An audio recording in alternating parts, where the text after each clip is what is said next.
Tracks by David Goff, illustrated by Ted Arnold.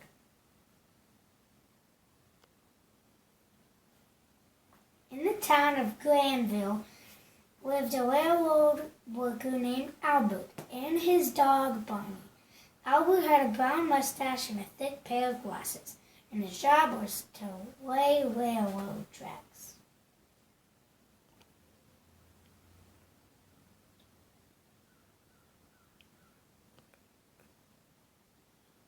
One morning, Albert and his crew was laying tracks for a new railroad line in Granville to Denton.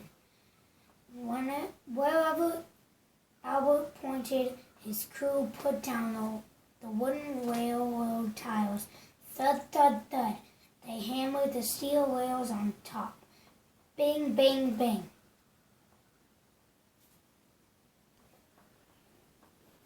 By noon, the new track ran straight past Henley's Field and Barton's Woods.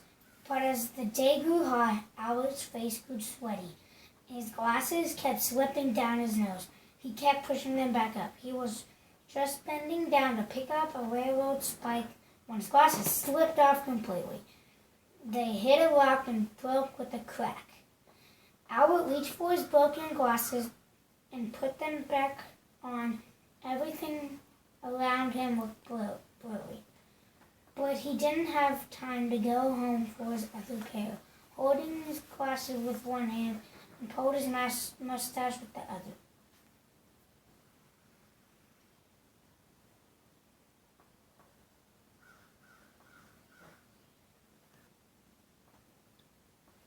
Straight ahead, he said, and pointed into Sally's pond.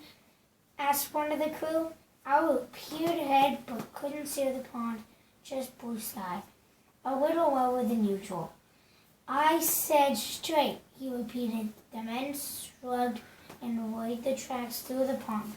Thud, bing, splash, clack, thump.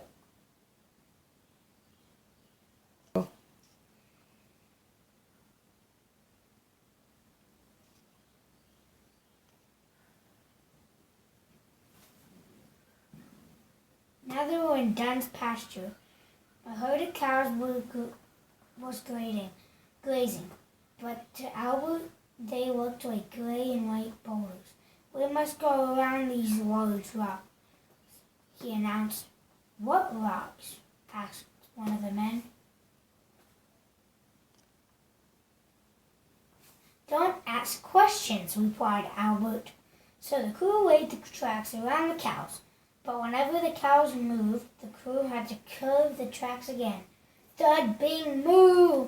The tracks zigzagged all over the pasture, leaving a circle with the cows inside. Soon they came to Calder's big red barn. To Albert, the barn looked like the red hills east of Granville.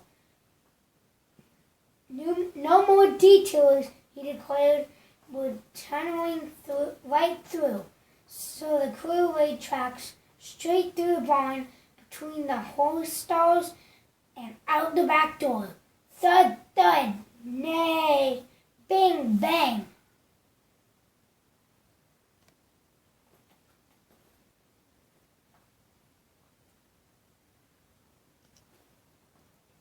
Next came a giant grove of pine trees. Albert pulled his mustache. He saw a fuzzy green mountain. We've got to go over this one, he ordered. So his crew went up one sloping set of branches and down another. Thud, bing, cheep. Thud, wham.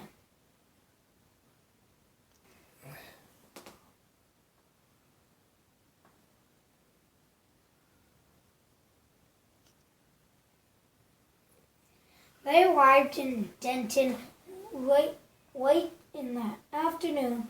We've done it, he told his crew. Tomorrow the train will run from Granville to Denton. The next day, the mayor opened the new railroad line. Albert was wearing his other pair of glasses, a clean shirt, and his new straw hat. "What a thank Albert and his crew," said the mayor. "They made this railroad line possible." The crowd cheered.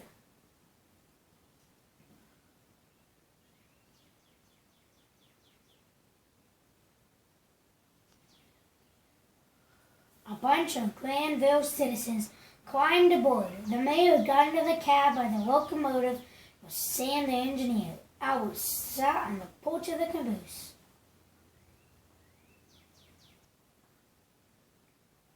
The train headed straight out of town. Chuffa, chuffa, chuff. Suddenly a huge splash drenched everybody as the train ran through Sally's pond. "Quack, quack," complained the duck. "Phew," said Sam as he spat out a mouthful of water. The passengers were still drying off when the train entered Dunn's pasture. He jerked to the left. All the passengers on the left side were thrown to the right. "Hang on!" yelled Sam. As the train jerked to the right, everyone was thrown to the left. "Moo!" said the cows as the train zigzagged circles and finally ran straight again.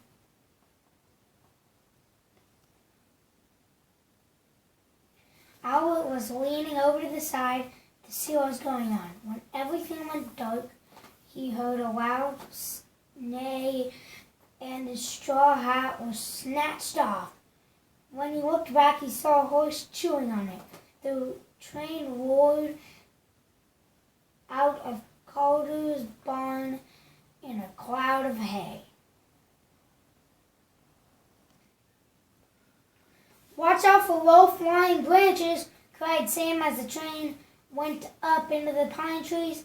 A nestful of robins cried, "Chirp, chirp," and a squirrel ran into Sam's cab. The train climbed higher and higher till it reached the top of one huge old pine, then ran down the other side of the woods with blinding speed. It headed straight for Denton. When the train pulled into the station, the passengers were slow to get off. Albert just sat in the caboose, pulling his mustache. He was very, very worried.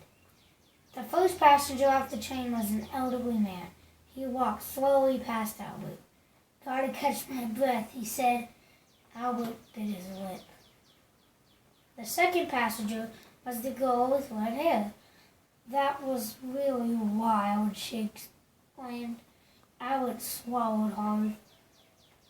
Sam stepped down from the cab, shaking his head. "I've driven on a lot of railroad lines, but this one beats them all." "I guess it does," said Albert.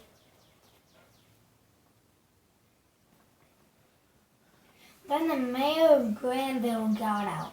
Albert pulled his mustache so hard it hurt. But the mayor reached up to shake Albert's hand. "I just wanted to thank you for the most exciting ride I've ever taken," he said. The crowd around the train clapped and cheered. "I haven't had so much fun in years," the mayor went on. "I don't see how you ever got idea those tracks." Albert took off his glasses to wipe his face. Everything turned blurry again. He put the glasses back on carefully. "Well, I don't really see too well either," he told the mayor, "but I think I will from now on."